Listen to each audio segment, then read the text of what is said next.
What's up, YouTube? It's Incredible Joe, and I'm back at it with another video. It's pretty crowded day outside, but I wanted to go ahead and get a review done because I've been trying to do this video for quite a long time. In the background, we have Mr. Mitt right here. He's going to help me out with the video. Mr. Mitt. How are you guys? Yes, sir. Give me your information. Hi, this is Amish Shaker. I'm at Hayes Chrysler Dodge Jeep and Ram, one of the sales associates over here, and I do have my own channel too. And Joe here came in today, want to make a video about the 2019 Charger Scatpack, and man, I'm sure going to help out a fellow YouTuber. And so we here together talking about the 2019 Charger Scatpack. Now this has got the 392, which is a 6.4 Hemi, 485 pound horsepower and 475 pound-feet of torque. I think personally, like, I sell these, been selling these for like 5 years now. Whether the Hellcats, the Demons, the Red Eye. I just recently delivered a Red Eye too, and really, yeah, okay.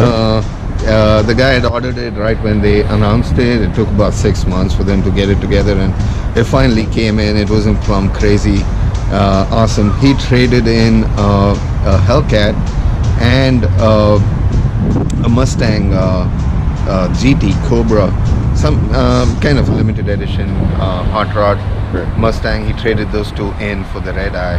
And but anyways, coming back to the 2019 Dodge Charger Scatpack, of course,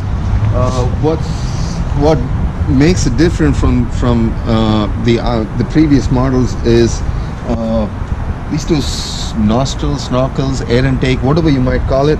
But that's a whole new redesign as far as the front end is concerned. Of course, it's got the hood scoop and the whole the front end of the hot rods, like a if it was a Hellcat, right? So appearance wise, it's pretty close to a Hellcat. Like I was telling, personally, I like the 392. It's because I think it's the most practical hot rod. Right. Anything about this kind of gets into that car where you baby it, garage it, and keep it, take it to car shows, bring it back, and you have another daily drive. Right. But this is something that you could drive on a daily basis as well as take it to a car show. So it's it's something that you can actually enjoy where you put in the money, whereas the bigger beasts are more like collectibles and stuff like that. But this is something that you can enjoy, and that's why I personally like the 392 motor, because it gives you so much more. Of course, I was just telling Joe has the Challenger, like you all must have seen in the other videos, and I was just telling I like the Charger, but it's just a matter of preference, because they almost drive the same. It's just placement of stuff and the overall appearance. But another thing Dodge has done is that they have kind of mixed it up. What was happening was, in the previous years, if you went to a bigger motor, you got kinds of all bells and whistles that really push the price higher. But what they did now is they mixed it up, so you could get leather seats, sunroof, and the larger touchscreen radio in a V6. They call it SXT Plus, or that kind of a trim level. And they took off many of these add-on features from the big motors and made the price affordable, so a lot of people can get into it. So going with that theme, this one's not equipped with the leather seats. Instead, it has the cloth seats, which a lot of people prefer because it seems like the cloth lasts longer and is more grippier when you're driving. Unlike leather, if you're not a big build guy, you could be sliding. The seats are pretty large. And this time of year, when you're in a leather car or leather seats, it's really hard. And in the winter, not in the winter, in the summer, it's like really, really hot. I was just talking about that. So I think personally, what they did, the reason they did this is to keep the cost in a more affordable price point, where a lot of people can get into it and enjoy, of course, what the car is for. This is equipped with a 20-inch 245 45 ZR tires. Comes with a spoiler. Again, like I said, the external appearance is very hot rodish, like a Hellcat or whatever. It's got the vents at the back, the dual exhaust vents right here. If I'm not wrong, these vents right here are for the brakes, right? Correct. Right. Cool the brakes better. Of course, these are not the Brembos, not the big Brembos like the Hellcat, but it's still Brembos on there. Right. Let's just start it up.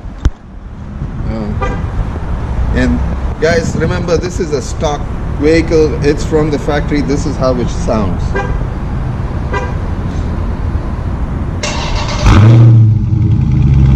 It sounds really good. It sounds so good. So this is, nothing's been done to it. No straight pipe, no nothing. This comes just as is with full factory warranties. Now that's what I think makes us different, is Right. that they give you so much of stuff that makes it look like you got it done Right. after the fact, but it comes from the factory, where you're not messing with the exhaust, you're not messing with the intake, and you still maintain all your factory warranties and stuff. So always One thing I've noticed about the truck and the Charger is it's extremely deep, right? So I've done a review on different Mercedes, I've done reviews on other cars, but the trunk of the Charger is like it's deep like an SUV. I've noticed that when you like, let's say I were to get in the trunk of this, let's say I get into the trunk of Bentayga, it's pretty much the same. And the Challenger, you have a really deep trunk space, but it's not quite like this. Now I don't know the dimensions of the trunk space. Do you know? well, you can fit 2 golf clubs, golf golf bags in there. It's Right. pretty roomy. I do not know the exact dimensions, but yeah, you can actually lay those seats flat. What are the zippers for in the seats? Oh, that's for the seat cover itself, but Okay. it's a 60-40 split. Okay. So you can actually lay those seats down if you had to put something long in there. So it's pretty roomy. You look under here, and you have storage there, and okay, so does it doesn't come with a spare, does it? No. No. It comes with the this is a air compressor, and it's got a sealant in there. Okay. So what happens is, it injects the sealant in, Right. and fills the air up. It kind of behaves like a donut. Right. You can drive 50 miles an hour. Okay. Just take you to the nearest service station where you can fix your tire. Right. And of course, if you have a blowout, then you get roadside assistance for 5 years, 60,000 miles, free of cost, nationwide. So, Right. Now, let's talk about the price and the options and things like that. The base price here is $39.95. Right. And then for all the options listed, you can come down to about $45, right? Yep. Plus tax, title, license. That depends on where you are as far as your taxes and things like that. But for $44, that's not bad at all. Right. You see, that's what that's what I was saying. They took away a lot of those fancy stuff that people, Right. but they gave you the motor and the performance. Gas mileage. right And there. yep, 20 miles to a gallon all day long. You can't So beat that. 44, and depending on the time of the year that you're shopping, there's some rebates and discounts if you qualify. So And this is that's it. manufacturer, right? Yes. So for those of you who are new to Dodge and you're thinking about getting a Dodge, you have 5-year, 60-mile powertrain warranty. I know with Kia, they're pretty long. Yeah, that's, like at Rick Case is like 20-year, 200,000 or something like that. But I think Yeah. that's just Rick Case though. Yeah, it was the case till 2016. We had a 100,000 mile powertrain warranty. Right. But in 2016, all the American manufacturers got together and got it They just down to kinda cut it 60,000 down. miles. So Well, it's still not bad for the car that you're getting, for the price. Now, my favorite thing about the Charger, and I was just telling Mr. Amit, my favorite thing about the Charger is the headlights. When you look at the Challenger, you have really a classical look. You have your halo headlights there, but when you look at these cars at nighttime, I didn't notice they had Dodge in the headlight either. That's pretty cool. When you look at these cars at nighttime, the headlights are really what set this car apart. And the way that the front of the car looks itself. Now, these right here, the Scatpack badge here. I have an RT badge on mine, and I was thinking about replacing it. So I ordered the badge. Could I order another one from you guys? Like, do you guys order those, or would I have to go on eBay to get another one? Just for people who are looking to order the badge, because... probably in the parts. I'm not too familiar with the parts department. Okay. If you pull the VIN, probably they could get it. But Right. I know some people have that question because they have our Scatpack, so they want RT on there. So they want to know where to get a badge from, because some people don't trust eBay. I bought mine off of eBay. You don't have the red Brembo brake calipers, and these, if I'm not correct, they're not a 6-piston, are they? No. They're 4-piston, right? The 6 pistons would be red. kidding. If you got what you call the 392, Right. Okay, that will give you a 6-piston, Right. or then the Hellcat. Right. But overall, outside appearance, Mr. Mitt, what is your favorite part of the car on the outside? Oh, the whole muscle car look. I think the Charger Challengers are the only muscle cars left Right. in the market. All other, even American fast cars are going very European track style appearance. That's true. That's true. And you know, this car is not light. It's a heavy car, and It's about 400 pounds. It's a full size car. Okay. And you know, whereas the other American traditional hot rods are going very European, losing a lot of weight, getting sleeker, Right. you know, sharper, very track-like. And this is a straight line car. Maybe it doesn't perform as well on a track, Right. but it is a hot rod, and that's what it's supposed to do. And they're fun. They're really fun. Really, really fun. Yep. So you guys are already familiar with my car. You're now familiar with the outside of this car. What we're going to do now is we're going to step on the inside and give you a video of the inside of this Charger. Now that we're on the inside of the car, right? Look here, you have a sliding cup holder thing there. I was just telling Mr. Mitt, I never even noticed that was in any of the Chargers. I guess every time you get in there, it's open. But you look up under here, if you have quite enough storage, you have quite a lot of bit of storage. You have way more storage in here than you have in the Challenger. But I guess because, once again, it's built to be more of a practical vehicle. You also have your little storage here as well, the holders for whatever you need to put in there. Put your keys, your wallet, you know, all that kind of stuff. Your phone can fit right there if you needed to. If not, boom, put it down there, whatever. You can close that. And you have storage here. You have storage in the doors, and you also have plenty of cup holders. Now you have 1, 2, 3, 4. You have cup holders back there. So does this car come with any type of special sound system in this one or this trim? Let's do that I know of. Let's see. That sounds nice. Pops up Charger right there, just like it would say Challenger. And then the Chargers have like that taser look from the factory, right? And like the dash, Yep. that font. Because I was actually going to get that Dungeon marker. Do you guys do that here? You don't? So, like I said in the Challenge 19, they have the taser look in the Challengers now, which I may do to my 2018. But if I do, you guys can stay tuned. I'll do that in another video. But pretty much the same thing. You have your drive modes here. You can push that button and all that comes up. Your track, sport, custom, auto. It's all the same. Nothing really changed in the Challenger. You hit your launch here, go into your launch mode, which is not available right now. Launch mode isn't available to 500 miles, right? 500 miles. So everything's pretty much the same. Everything is the exact same from button to the way the car is set up on the steering wheel. Nothing changed in the dash. So what we're going to do now is we're going to go ahead and put the camera up on the windshield. I'll put it up on the windshield. I'm going to put the camera up on the windshield, and then we're going to get into the drive. So the car won't let you do launch control until 500 miles. All right, because I think in mine I couldn't do launch control to about 500. When is technically the break-in period. Right. So about the break-in period. Oh, by the way, you do have your sunroof in these as well.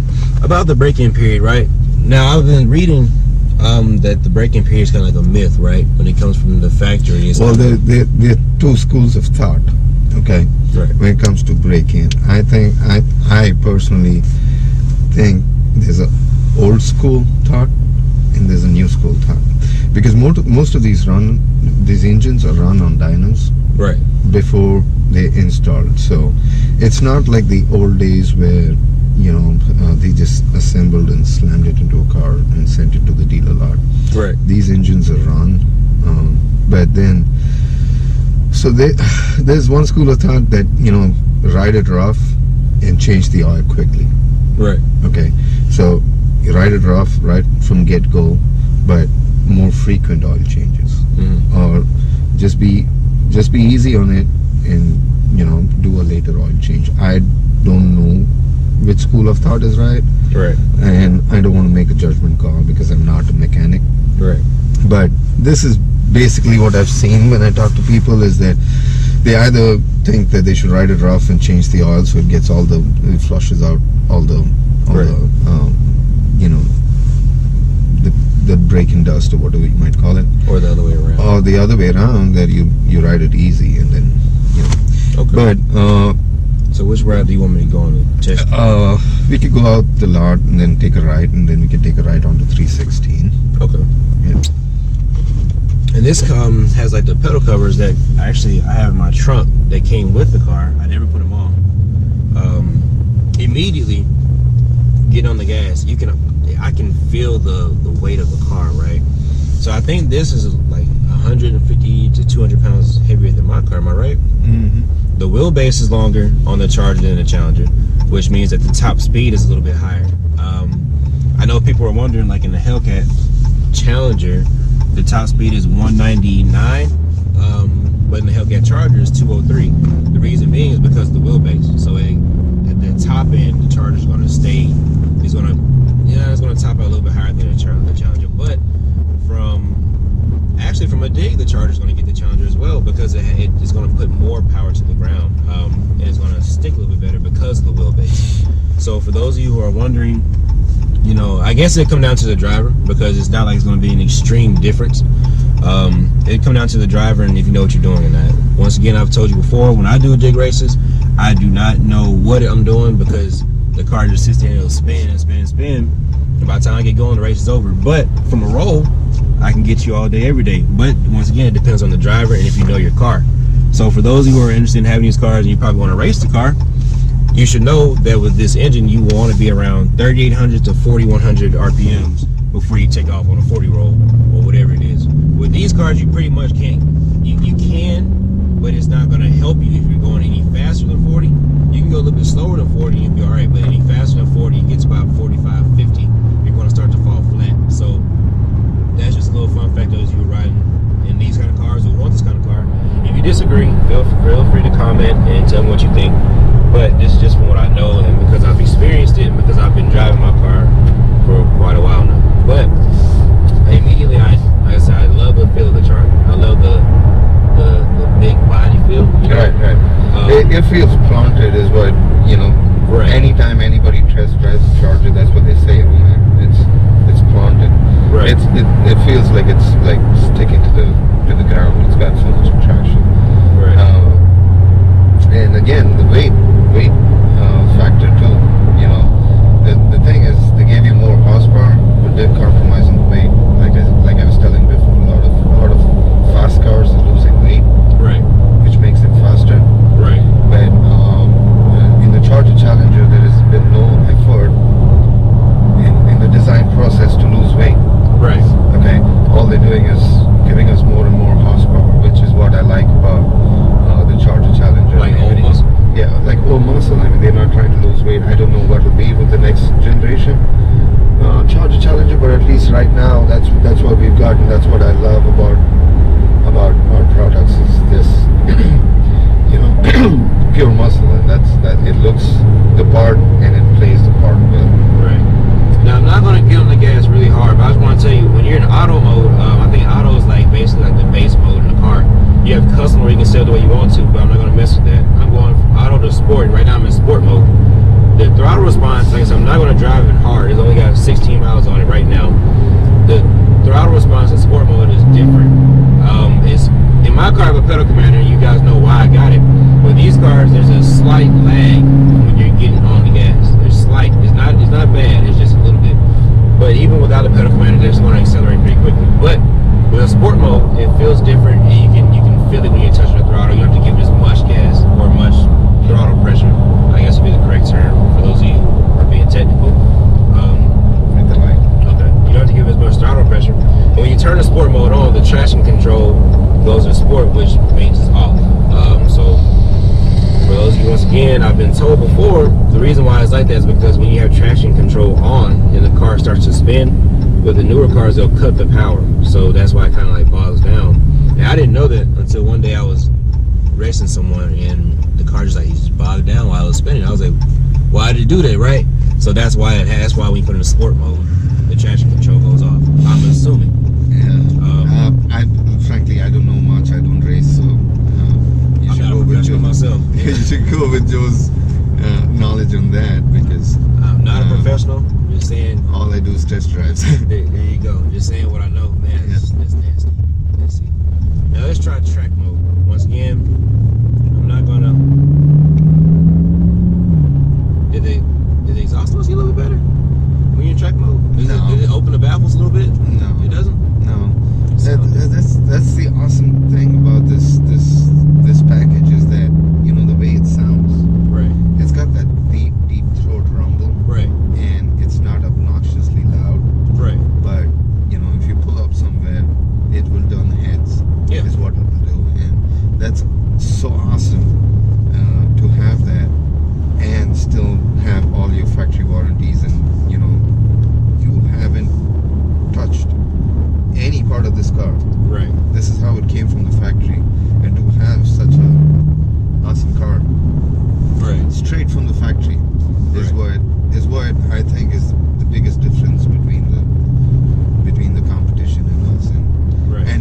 it's just the Dodge thought process in, you know, making a car.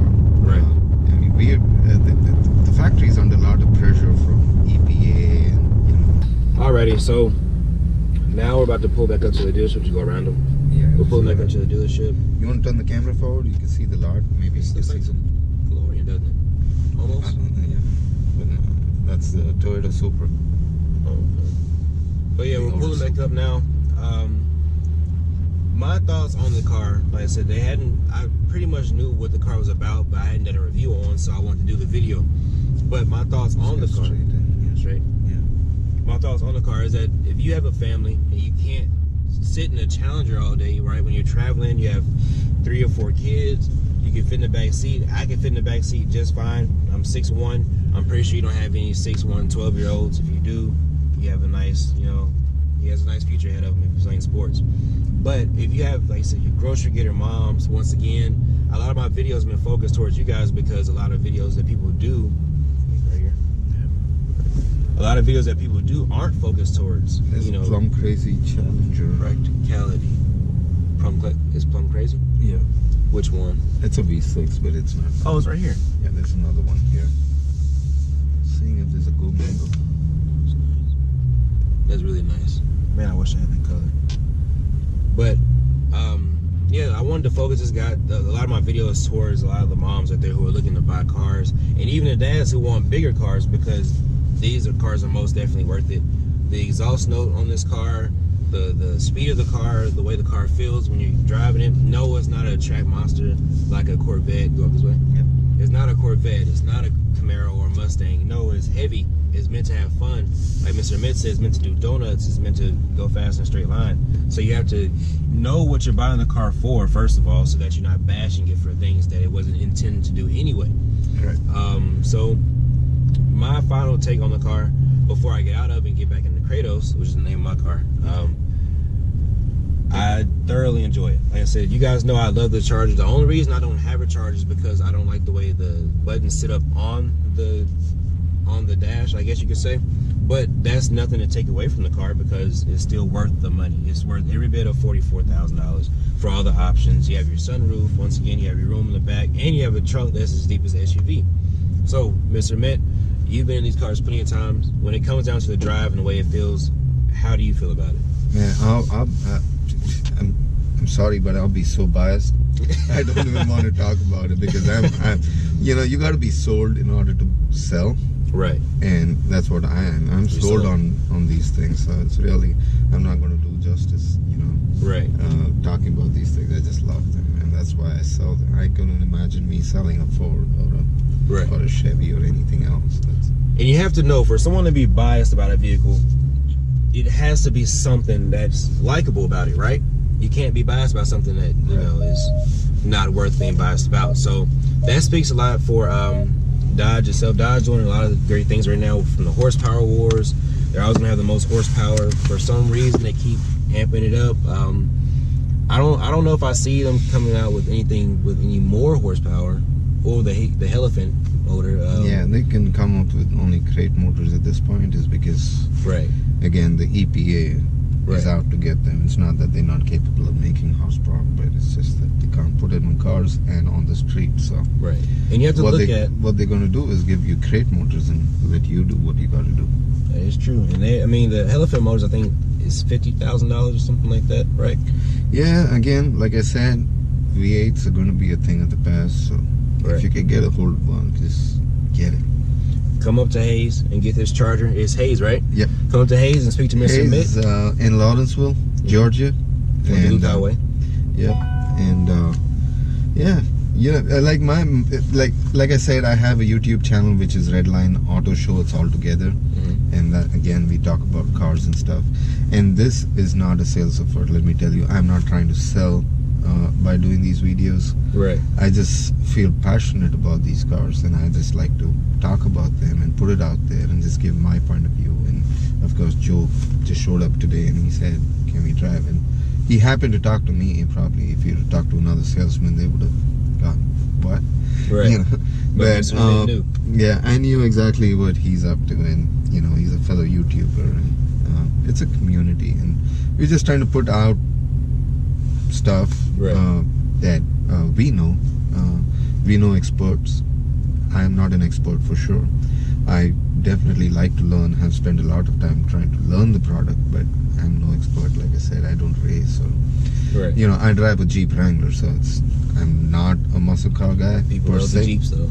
People love the Jeeps. But you know, like I said, I'm passionate about them. I love them. I love the direction in which Dodge is working, and just the horsepower, right? The muscle car. And I'm proud of my products, and right. So, Mr. and Miss Spoken, I've spoken. I love this car. I love the Challenger. I love the Charger. I love the Durango. I love the Jeep SRT8s. I haven't driven a Trackhawk yet, but I know if I love the SRT8, check out the. I love that. That's a limited edition Mopar.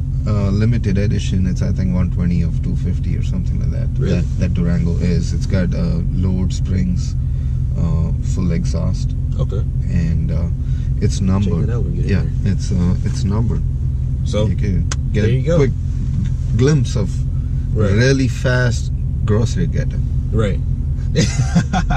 There you go. Yep. You guys saw my Durango video, but that's it in this video. Like, subscribe, comment, and share, notification bell. It's Incredible Joe, and I'll see you in the next one. Peace.